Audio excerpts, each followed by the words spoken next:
Tuesday, I got to see the great Machine Head. Also, with that, I also saw Lacuna Coil, Inhuman, and also In Flames, and they were all phenomenal. The only thing is, and it was really a big, huge disappointment, is I was hoping that maybe the other artists would come out and sing their Scars That Don't Define Us, but I have a feeling I know why they didn't do that. It's because, sorry, the bands that were there early on, which was pretty early. It was like 5 o'clock when they actually started their sets or letting people in. So the reason why is because the fact that they had what do they call that? They had other places they had to go, get set up, get going. So they were probably getting set up pretty early, and each person was kind of going in right afterwards. That's probably what it was.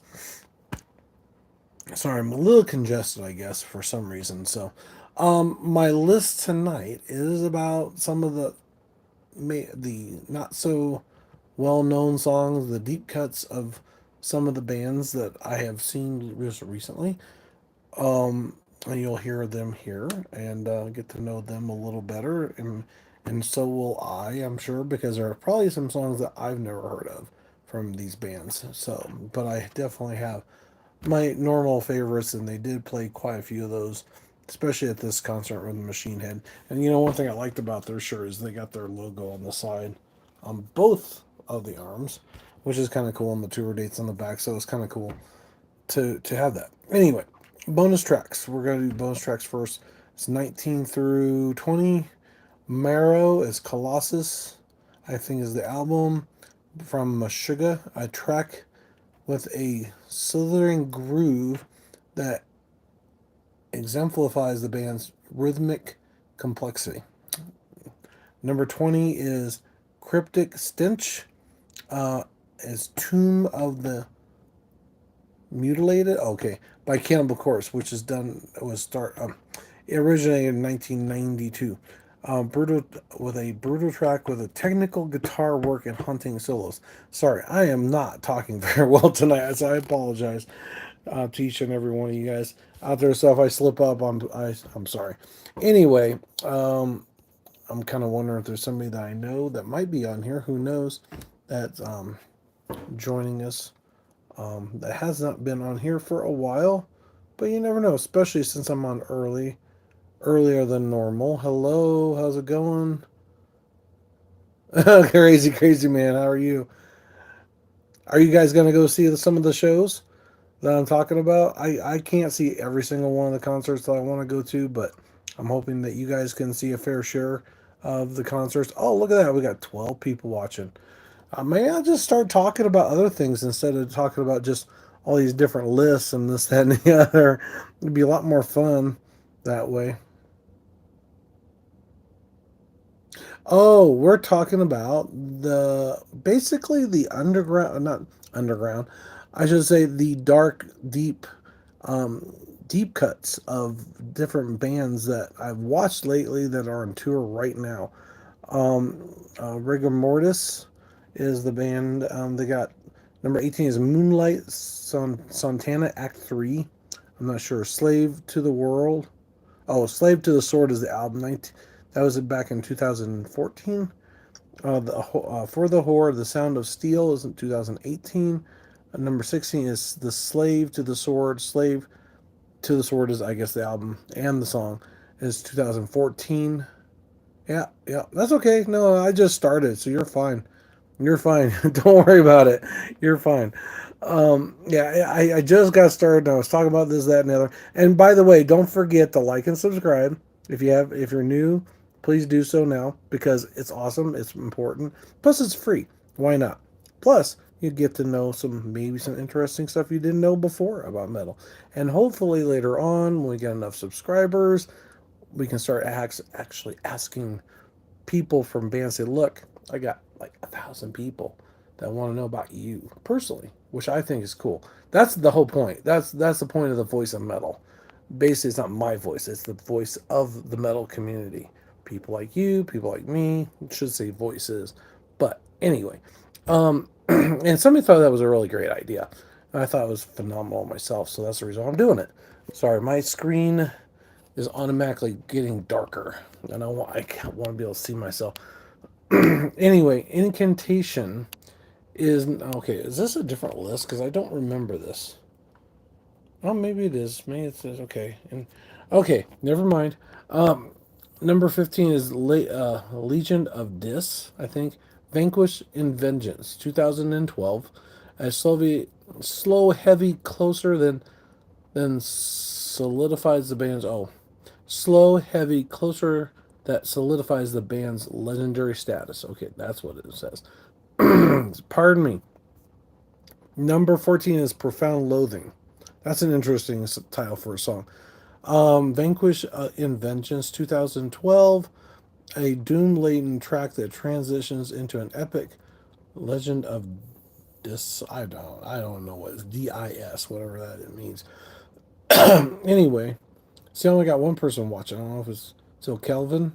I would assume. And there's Lou. Hello. If they're still here, I don't know. It's saying one, but now there's zero. Who knows? Anyway, I'm just gonna keep going regardless. Darkest Hour is the band. Number 13 is Oklahoma. Hidden Hands of Sadist Nation. 2003. A politically charged song with intense guitar work. Okay. Tranquil. Okay. Is number 12 is The Mark of Judas. 2000. I got a notification again. Figures. Um, um, heavy No, a yet heavy track with a showcase of the band's earlier sounds. That's kind of cool. Man, I don't know why this keeps showing up. Anyway, thanks for the likes. If you liked it, I appreciate it. And let's see here. We got here's some of the ones I've just recently seen. Hold on. We have got from the Darkest Hour, Oklahoma. Hidden Hands of a Sadist Nation is the album 2003. I think I've already done these. I'll go back. I'll just go to Decapitated now, which is number 11. Day 69, or Organic Holocanusis, I think is how you say it. A complex tracks featuring intricate rhythms and aggressive works. Decapitated is really good. I still want to see them live. Number 10 is Post Organic. I'm not sure what the question mark is for. I would guess that's part of the song. Organic Holocaust? Hallucinous? I don't know. Oh, that's the same album. A technical masterpiece that pushes the boundaries of death metal. There you go. Number 9 from Carcass is Oxidized Razor Massacre, whatever. Rika, the Reek of Purification, 1988. A track that delves in the Malbacar of lyrics with chewing razor blades. Oh, okay. There you go. Razor Blade Massacre. Anyway, don't ask me. So I guess we don't have any more people watching. There was three, then they left, and then they came back. Maybe I don't know. It's hard to say with it going back and forth all the time, and I don't know if it shows up accurately on there. To be honest, we had 12 people for a while, and then all of a sudden it dropped down to zero, so it's hard to say. Number 8 is Fester Day, Reek of Purification from 1988, a satire take on the Beatles' Yesterday, blending humor and gore. Oh, that would be interesting. I didn't know about that one. I'm going to check that out. Which reminds me, I do have a Carcass shirt with me. Um, I don't have it on me, but I do have one. It's really cool. Um, Number 7 is Blink Grinder. We'll talk here. Genitals. I guess I could say that on here. Who knows? Grinder. Rika Purification. It's 1988. Is instrumental track that with provocative titles showcasing the band's early grindcore roots. God. Anyway, now we're gonna go on to Meshuggah, which actually They are really good live. I was really impressed because I've heard some of their songs on like YouTube music and stuff and stuff. So yeah, it's pretty decent. And then when you play it, hear it live, it's pretty awesome. It's really cool. And my one friend definitely loves Meshuggah. Anyway, when you look at it, it doesn't look like Meshuggah. But anyway, who knows? Number six is this spirit. I can't even say spiteful snake, and is Obzin 2008 is a heavy groove song with monstrous riffs around the 2 minute mark. Okay, I guess it's just about riffs. Anyway, who knows? Number five is Sublevels Destroy, Erase, Improve, 1998, which it's probably around the time that Friends mentioned them. No, that's Meshuggah. I'm thinking Carcass, but anyway, that was the other band. Who knows? Anyway, fast-paced, atmospheric track that blends seamlessly with the band's complex rhythms. And see, we got number three from Cannibal Corpse, which is cool. I definitely like some of their stuff. Stabbed in the Throat, Gallery of Suicide, 1998, is a complex composition by Pat O'Brien featuring knife wielding lyrics and dynamic instrumentation. Interesting. Number two is Skull Fragment Armor. And these are all from Cannibal Corpse. Desecration Plague, 2009 European bonus track. I guess it's a bonus track on that album. Um, a relentless 2 minute assault showcasing the band's underlying intensity. That's cool. So it's probably sounds like it might be mostly instrumental, possibly. I don't know. Number one is Sickening Metamorphosis, and the album is called Bloodthirst. 1999, a groove laden track with complex tempo changes highlighting Alex Webster's intense bass work, which is really cool. That would be interesting to hear some really awesome bass work. What do you think? Especially if it's really deep and dark, and kind of heavy. And you get your bass going, that'd be awesome. Who knows? Because I kind of, when I listen to songs, I do that sometimes. I'll try to listen to the lyrics, listen to the song. Well, first listen to the song, listen to the lyrics, then I try to listen to a certain part of the song, like drums, guitar, and bass, and kind of feel the try to exclude all the other sounds while I'm listening to it, just to hone in on that sound, just to get the whole feel of the song overall and what they're doing in the background and how it's played out. It's kind of cool if you can isolate it. It's not easy to do.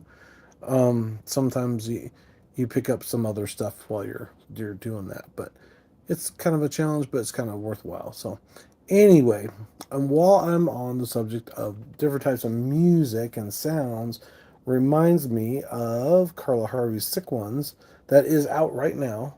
So go check her song out and like it, subscribe. Well, subscribe to the Violent Hour if you're on Spotify, YouTube, whatever. So that way you hear more of her new music and her new album that'll be coming out soon. She's got her single out right now, debut album. She's got over, I think, 10,000 listens on Spotify, which I think is not quite accurate because I've been listening to that like hand over fist as much as I can. I'm listening for like over 8 hours straight, putting on a loop, and also I sometimes play it when I'm sleeping on a loop, so it's in the background playing when I'm sleeping, and a bunch of other stuff. But anyway, it's a phenomenal song. It kind of reminds me, and it's hard to describe because it's not quite that. It's like a mixture of stuff, and it's hard to nail down for me. But I mean, to be a part of it, I think I feel a little bit of Motorhead, a little bit of old school Metallica to a point, but then there's something about it that's a little more. I don't know. It's kind of reminds me of some of the. I don't know. Maybe zombie style kind of feel to it to a point. I'm not sure. It's definitely different. It's well with John 5 in there. it goes from one dynamic to another to another. It's definitely different because it's not like one thing. It's like kind of a blend of things to me. I mean, because usually metal, heavy metal like black metal or the other kind of metal is kind of a certain way. Then there's like the Pantera style feel. Then there's like Sepultura type feel, and even Machine Head has a certain kind of vibe to it, I guess you could say. But yeah, with the Violent Hour band, it should be called, it's just the Violent Hour, not band, but her band is called the Violent Hour. Well, will be. I think she's produced the record, got the music out. I don't know if she's got people playing in it quite yet or not. I haven't heard anything. I haven't seen anything that I know of. I'm kind of wondering about the vocal tracks because I know it sounds like there's her singing and then there's some other vocals in the background. So I'm not sure she's going to have something with her. Plus, who in the world's going to play John's parts in the one song "Sick Ones" if he's going to be touring with probably more than likely Motley Crue, which he's in now. He was with Ozzy. No, no, it was Rob Zombie. Rob Zombie. So he wasn't Rob Zombie. Now he's in Motley Crue, but he's playing in this song. So I'm not sure if he's going to be a featured person all the time in her own band or not. I'm not sure. That's something that I don't know. I haven't heard anything, but it's interesting. But like I said, it's very interesting. I'm trying to nail down something that's close to it. It's like I said, it's a blend. But also the lyrics are very interesting. I already know what I'm more than 100% positive. I know exactly what she's talking about and who she's talking about, but it could apply to more than just that individual. It could be applying to other people in her past.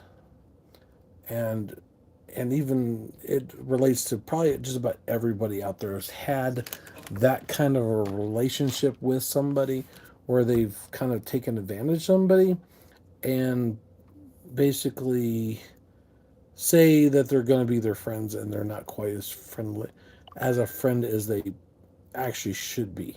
If that makes sense, because she's talking about cutting them out basically, because that's her whole montage of how she relates to her relationships, because she's a mortician, she's done that kind of stuff. So to her, death and dismay, it's kind of like a death metal thing, but not quite, not really death metal, but not that gruesome. It's more like, she basically just basically erases or gets rid of you kind of in her life, so to speak, which is not a good thing, especially if you really care about them.